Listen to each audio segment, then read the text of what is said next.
Gbemisola the celebrant, happy birthday to you. Gbemisola the celebrant, Ayadebayo mi, Ayadebayo mojo mojo, Ayadebayo mojo mojo.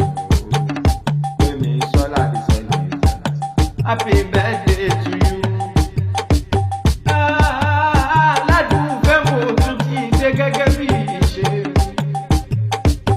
Ìbálọ́wọ́ Olódùmarè ọba tó jẹ́ ilé mọ́ wá. Mo ṣe gbàgbàgbà tí ń bẹ nílẹ̀ yìí. Ìbẹ̀yìn ọmọdé tí ń bẹ nílẹ̀ yìí.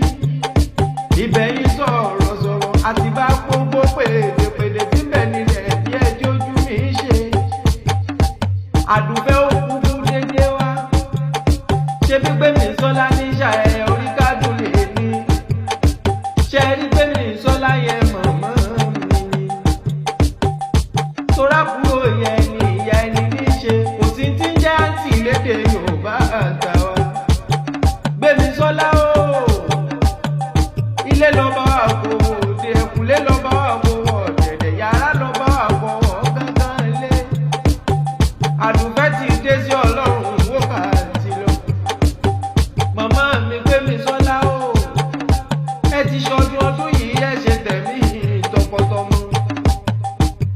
Alẹ́ ti ṣọdún ọdún yìí ẹ ṣe tẹ̀mí ìdòwò tọ́lá. Múlẹ̀ ti ṣọdún èyí náà ẹ ṣe tẹ̀mí ìtẹ̀mí tara. Nínú àlàáfíà ara àtàkùn ti ṣe balẹ̀ ọ̀rọ̀ òjàre. Aya Adébáyọ̀ o, ṣe bẹ́ẹ̀ mọ̀ pé gbogbo ẹni tó rẹwà kọ́ ló lówó, gbogbo ẹni tó lówó kọ́ ló lẹ́wà tí ó fi gbé.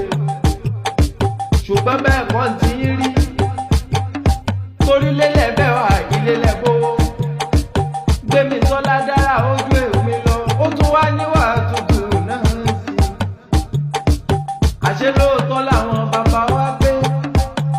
Ọmọ òní bá pèlè ìyá rẹ̀ ó tún wá ṣàṣọdá. Mo wá rí i pé màmá náà ń lẹ̀ fi jọ. Ìyá olóríire tó tún wá bímọ rere.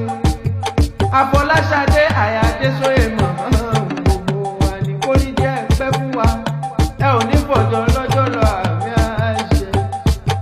Ọ̀tọ̀ ló lówó, ọ̀tọ̀ ní náwó ní Gbemisola ẹgbà rí iye sọ.